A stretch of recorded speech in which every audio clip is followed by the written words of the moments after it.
The silent exhaustion. You are exhausted. But if you look closely at your fatigue, you will realize it doesn't come from the hours you spend at your desk or the physical labor of your days. This is not a tiredness of the body. It is a famine of the soul.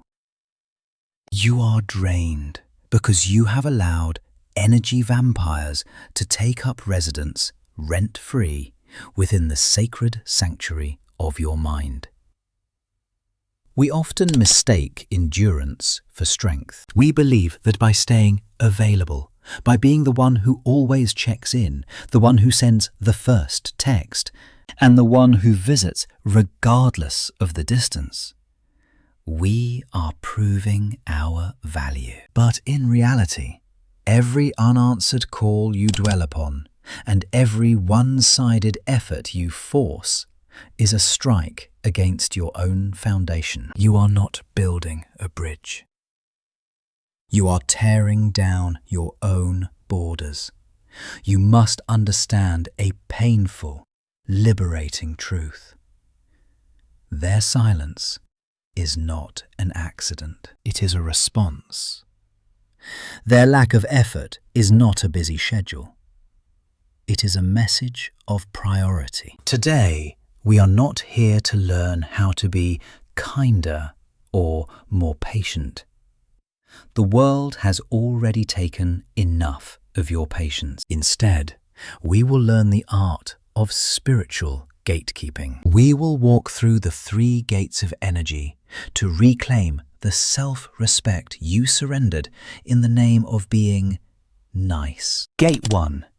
The Law of Selective Filtration. The first gate stands at the entrance of your social circle. It is called filtration. For too long, you have operated on a free access policy, allowing anyone with a grievance or a need to wander into your emotional landscape. Filtration is the realization that your presence is an expensive currency. Why are you spending it on those who only seek your shade when their own world is burning, yet vanish the moment your sky turns grey? When you stop being the initiator, the air around you will grow quiet. This silence might feel terrifying at first. It feels like loneliness. But in truth, it is a magnificent filter. It clears the noise, so you can finally see who is standing there with you when you have nothing to offer but your company. To pass this gate, you must stop building cathedrals for people who won't even provide a single brick. You must learn that no is a complete sentence, and that closing a door is not an act of hatred. It is an act of self-preservation. Gate 2. The Valuation of Effort. Once you filter who enters, you must pass through the second gate, valuation. In the economy of human emotion, effort is the only true gold. Words are cheap. Intentions are invisible. Only action has weight. Imagine your heart as a reservoir of light. Every time you support someone who never reciprocates, every time you defend someone who speaks ill of you in your absence, you are pouring that light into a cracked vessel. You are not being a savior. You are being a spendthrift of your own soul. The second gate demands that you stop over-investing in bad debt relationships. We must master the mirror principle. If they go silent, you go silent. If they step back, you step back. This is not about playing games or seeking revenge. It is about balance. It is about acknowledging that if you are the only one holding the rope, the relationship is already dead. By letting go, You don't lose a friend. You lose a burden. You reclaim the energy you need to invest in the few people who actually know the value of the treasure you provide. Gate 3. The sovereign release. The final gate is the hardest to cross because its lock is on the inside. This is the gate of release. This is where you let go of the most dangerous addiction of all. The need to be understood by people who are committed to misunderstanding you. We waste years of our lives explaining our intentions, justifying our boundaries, and begging for a closure that never comes. We want them to see our pain so they can validate it. But the third gate teaches us that peace does not require an apology. You do not need a final conversation to move on. You do not need them to admit they were wrong for you to be right. Passing this gate means accepting that some people are simply not equipped to love you, respect you, or see you. Their incapacity is not your failure. When you stop seeking their validation, their power over you evaporates. You become sovereign. You realize that your worth was never up for debate. It was only waiting for you to stop submitting it for approval. The return to self. Beyond these 3 gates lies a life that is perhaps quieter, but infinitely more profound. It is a life where you no longer wake up with a heavy heart, wondering why you aren't enough. You are enough. You have always been enough. You were simply giving your enoughness to people who had nowhere to put it. As you walk the path of the 3 gates, you will find that you have more energy for your passions, more clarity for your dreams, and a deeper, more authentic love for the few who earned the right to walk beside you. Stop chasing the shadows of people who have already chosen distance. Turn around, walk through the gates, and come home to yourself. Peace is not a destination you reach. It is the boundary you keep. The illusion of universal hospitality. In the architecture of the human soul, we are often taught that a wide open door is a sign of a virtuous heart. We are told that kindness means being an eternal host, providing a sanctuary for anyone who wanders into our lives. But the first gate of energy, the filtration, challenges this noble but dangerous assumption. This gate demands a harsh, necessary audit of your guest list. It requires you to stop opening your door to those who only seek your presence when they need shade from their own scorching sun, yet vanish the moment the first drop of rain falls on your world. These fair weather connections are the silent thieves of our vitality. They are people who view your heart not as a home to be respected, but as a utility to be used. They arrive when their lives are in chaos, seeking your counsel, your empathy, and your strength. They bask in the coolness of your compassion, but as soon as their sky clears, they depart without a word of gratitude. And when your own storms arrive, when you are the one shivering in the cold, their phones go silent and their doors remain locked. Passing through the first gate means realizing that your empathy is a finite resource. To give it to those who only consume but never contribute is not an act of charity. It is an act of self-betrayal. The exhaustion of the initiator. Many of us carry a specific heavy brand of fatigue, the exhaustion of the permanent initiator. you know this feeling intimately. It is the hollow ache of being the one who always sends the first text, the one who makes the phone call to check in, the one who plans the gatherings, and the one who remembers the small details. You carry the entire emotional weight of the relationship on your shoulders, believing that if you stop for even a moment, the connection will wither and die. This constant initiation is a form of relational anxiety. We fear that if we are not useful, we are not valuable. We believe that our worth is tied to how much we can do for others. But this is a trap. When you are always the one reaching out, you never give the other person the opportunity to show you who they truly are. You are living in a self-created illusion, maintaining a bridge that only has one foundation. You aren't being a good friend. You are being a crutch for people who haven't bothered to learn how to walk beside you. The magic of strategic silence. The most terrifying step in passing through the first gate is the decision to stop. It is the moment you choose to lower your hand and wait.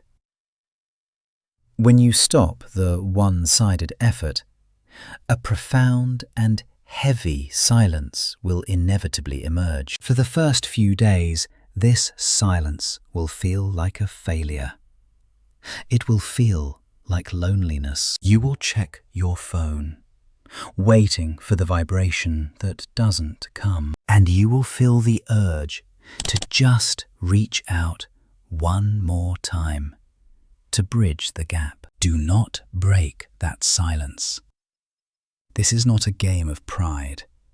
It is a miraculous filter. Silence is the only tool powerful enough to separate wheat from chaff. In the stillness of your non-action, the truth reveals itself with brutal clarity. You will see, without the fog of your own effort, exactly who values your presence and who was merely enjoying your convenience. Some people will drift away so quietly, you'll wonder if they were ever truly there. Let them go. Their departure is not a loss. It is an evacuation of dead weight. This silence is magic because it creates space. It clears the clutter of superficiality so that the people who actually care about you, the ones who notice your absence, the ones who worry when you are quiet, the ones who value your soul more than your service, can finally be seen. You cannot see your true allies when you are surrounded by a crowd of shadows. Building bridges, not one-way paths. The maxim for this gate is simple yet uncompromising. Do not build bridges for those who are not willing to take a single step toward you. A bridge is a structure of mutual support. If it only rests on your side of the river, it is not a bridge. It is a pier, and it leads nowhere but into the deep. Peace does not begin when you finally convince everyone to love you. That is a battle you will never win. True peace begins when you stop auditioning for a place in other people's lives and start recognizing the sovereignty of your own time. It begins when you decide that priority is a two-way street. When you dedicate your energy only to those who treat you as a priority, your life changes. Your circle may become smaller, but it becomes infinitely more solid. You no longer wake up wondering where you stand with people, because the people who remain are the ones who stood up for you when you sat down. By passing through the gate of filtration, you are not becoming cold, you are becoming focused. You are choosing to save your best self for the people who deserve it, rather than giving your exhausted self to the people who demand it. The myth of infinite kindness. We are often raised under the noble pretense that kindness is an inexhaustible well, that the more we pour out, the more we are blessed or virtuous. But in the harsh reality of human psychology, your kindness is not a limitless ocean. It is a finite currency. Every ounce of empathy, every hour of listening, and every act of sacrifice is a withdrawal from your internal treasury. Passing through the gate of valuation requires you to stop being a reckless spender and start becoming a strategic investor. The world is full of cracked vessels. People who are perpetually in crisis, perpetually seeking validation, but utterly incapable of retaining the support you give them. When you pour your energy into a cracked vessel, it doesn't matter how much you give. The vessel remains empty, and you become depleted. You must understand this clearly. Investing in a person who refuses to grow or reciprocate does not make you a good person. It makes you a wasteful one. You are squandering the resources that were meant to sustain your own life and the lives of those who actually cherish you. Gratitude versus self-destruction. There is a vital distinction between mutual support and emotional slavery. Helping those who have stood by you, those who have offered their hand when you were in the dark, is the definition of gratitude. It is the glue that holds healthy societies and relationships together. This is a positive investment. The energy you give returns to you in the form of trust, security, and shared strength. However, continuing to help those who only know how to take, who view your generosity as a subscription service rather than a gift, is an act of self-destruction. These individuals are black holes in your social universe. They do not see your kindness. They see your availability as a weakness to be exploited. The gate of valuation serves as a stern reminder. Your kindness loses its value the moment it becomes expected. When your sacrifice becomes their baseline, they will no longer thank you for it. They will only resent you when you eventually stop. Therefore, the most powerful tool in your arsenal is silence. You must learn to be quietly unavailable when your presence is treated as a commodity rather than a privilege. The savior complex and the right to fall. One of the most dangerous illusions we carry is the savior complex, the belief that we have the responsibility, or even the power, to save everyone around us. We burn ourselves out trying to fix lives we didn't break and solve problems that others created through their own repeated choices. The truth is liberating.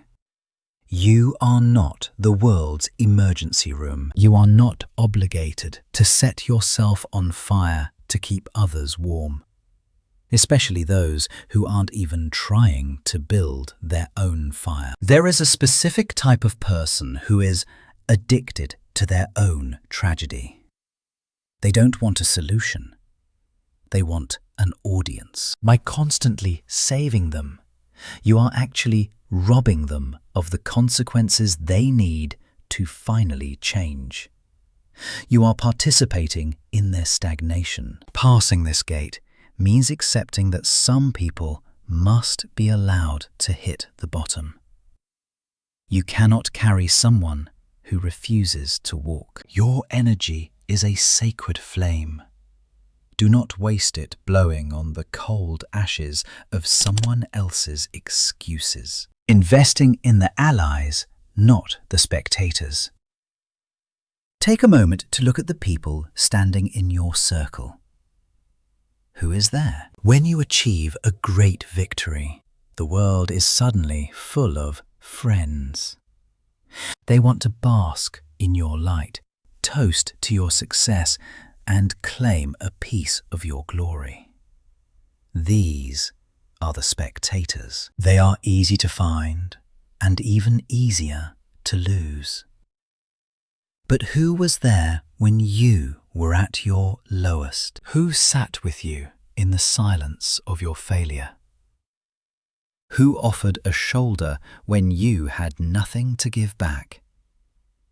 Those are your allies. The gate of valuation demands that you redistribute your wealth.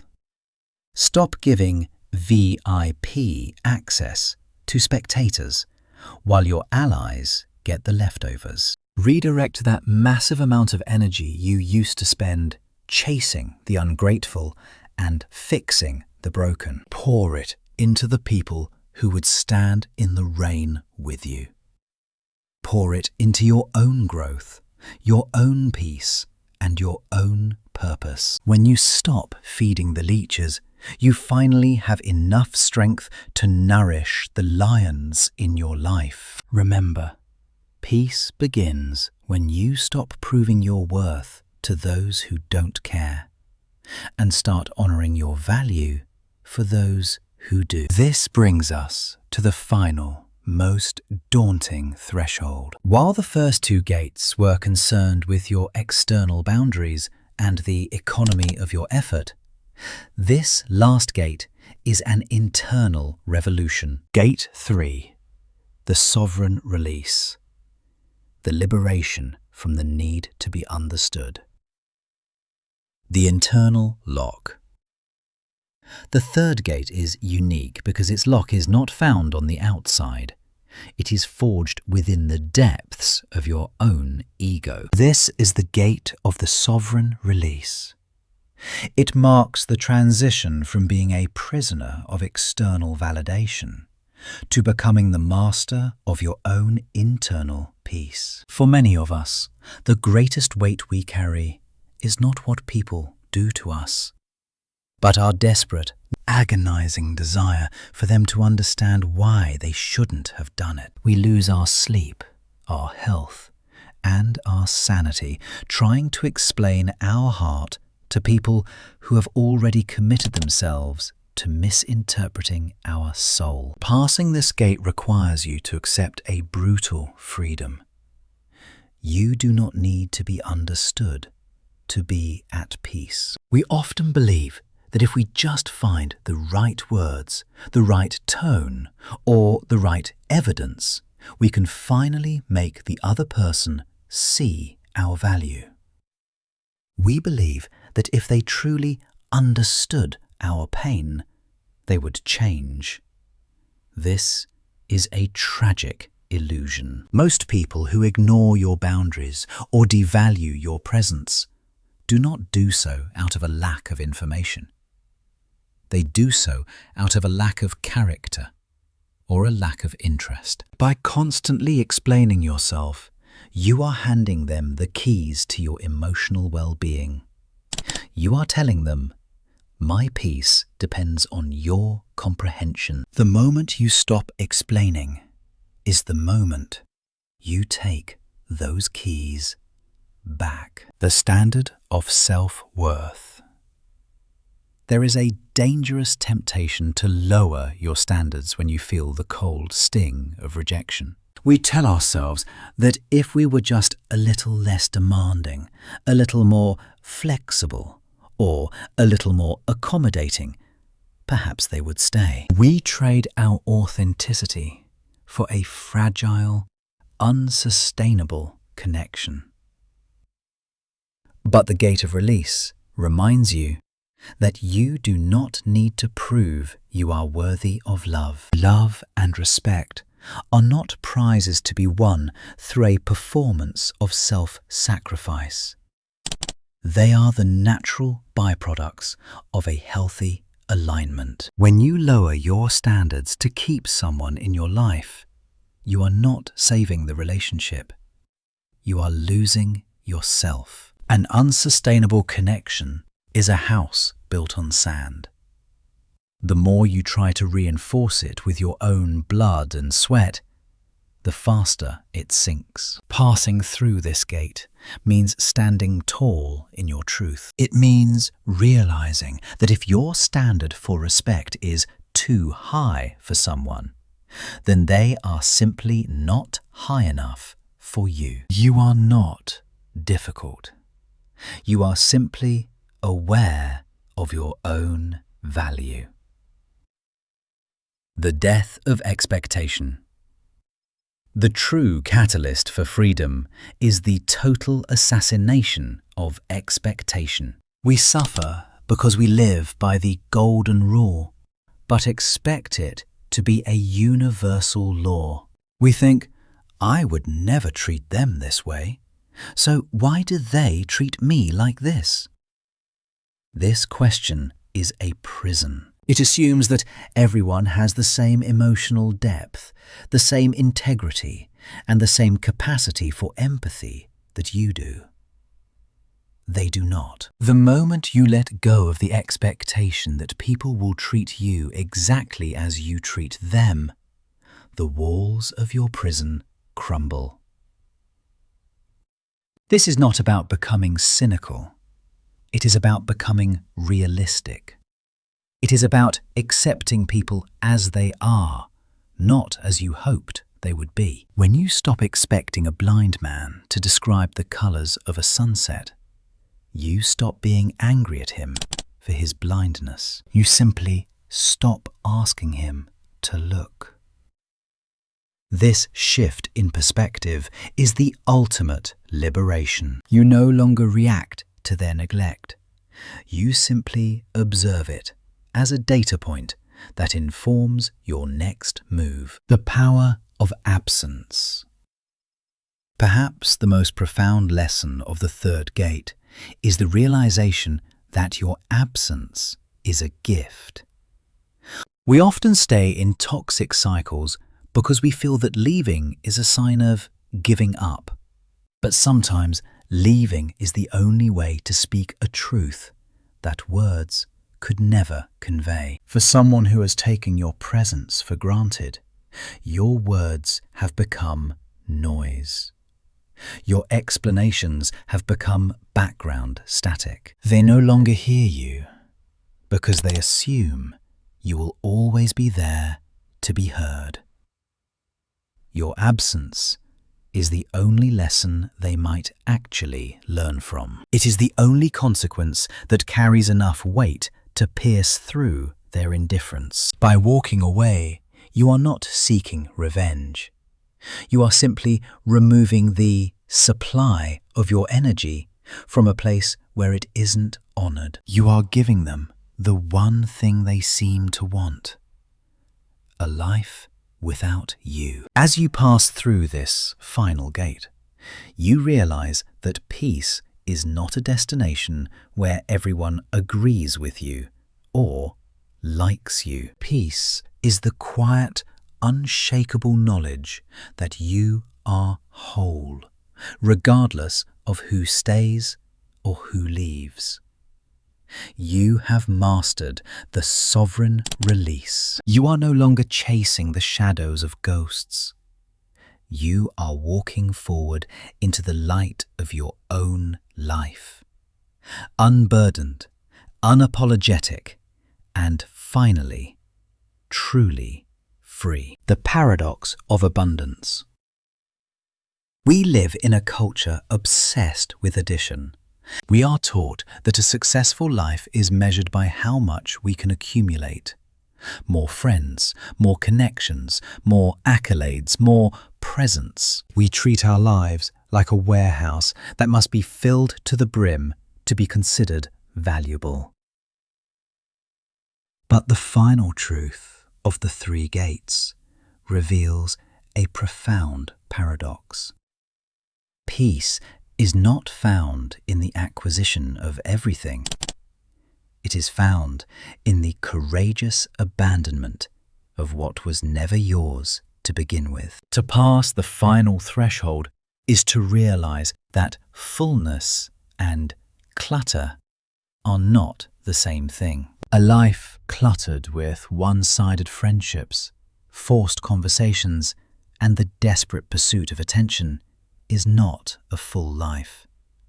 It is an occupied one. It is a life where your internal space is so crowded with the noise of others that you can no longer hear the whisper of your own intuition. True abundance begins with the subtractive process. It is the act of pruning the dead branches of your social existence so that the core of your being can finally receive the sunlight. The sacred shrinking of the circle. As you begin to apply the laws of filtration, valuation, and release, something inevitable and perhaps frightening will happen. Your social circle will shrink. The friends who only enjoyed your convenience will drift away. The relatives who only valued your compliance will become distant. The acquaintances who thrived on the drama you used to share will find new stages for their theatre. For a moment, the world may feel smaller. You may look at your call log and see fewer names. You may look at your weekend calendar and see more empty space. But do not mistake this contraction for a loss.